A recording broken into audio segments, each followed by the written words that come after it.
জয় জগন্নাথ। জগন্নাথ স্বামী নয়ন পথগামী ত্রাহি মা। ভগবান পুরী থেকে 350 কিলোমিটার দূরে এসছেন, বাংলায় ঢুকেছেন। আমরা তাকে স্বাগত করতে, দর্শন করতে এসেছি, সৌভাগ্যের ব্যাপার।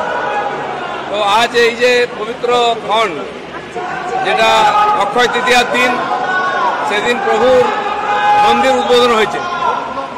ভারতবর্ষের কোণে কোণে হাজার হাজার মন্দির ছড়িয়ে আছে, হচ্ছে, আরো হবে। মানুষের মনের মধ্যে ভক্তির জাগরণ হচ্ছে, মন্দিরও বাড়ছে। ভগবান যাকে যোগ্য মনে করেন তার হাত দিয়ে করিয়ে নেন। তিনি মুখ্যমন্ত্রী হাত দিয়ে একটা ভালো কাজ করে নিয়েছেন। আমরা ভগবানকে দর্শন করার সুযোগ পেয়েছি, আমি সেই সুযোগটা ছাড়িয়ে নিয়ে এসেছি। কোন রাজনীতিক কথা বলতে আসিনি, আমার বন্ধু পাশে আছে, মন্ত্রী। ভগবানের বিরোধিতা কেউ করতে পারে না। কেউ কেউ রামচন্দ্রের বিরোধিতা করেছিল, যে যার ভক্তি অনুযায়ী করবে। ভগবানের সঙ্গে ঝগড়াও নেই, বিরোধিতাও নেই। সরকারের তরফ থেকে এই অনুষ্ঠান হয়েছে।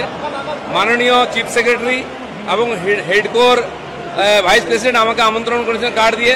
সরকারের প্রতিনিধি হিসেবে অরূপদা আছে, সে আমাকে স্বাগত করেছে। আমার পুরনো বন্ধু, বাইরে করে নেবো তার সঙ্গে। দেখা করবেন মুখ্যমন্ত্রী কিছুক্ষণ আগে ফের ফিরে এসেছেন, দেখা করবেন মুখ্যমন্ত্রীর সঙ্গে। উনি যদি ডাকেন যাবো, উনি আমাদের মুখিয়া, ওনার হাত দিয়ে মন্দির প্রতিষ্ঠা হয়েছে। আচ্ছা দিলীপ দা, এই যে আপনি এলেন, এই স্বাগত, এরপর পার্টি যদি আপনাকে শোকজ করে বা সাইড করে কি করবেন, কি বলবেন? এখানে আমি পার্টি করতে আসিনি, আমি ভগবানের কাছে এসেছি। এখানে পার্টি নাই। যারা বুঝতে পারবে না, ভগবান তাকে সুবুদ্ধি দিক।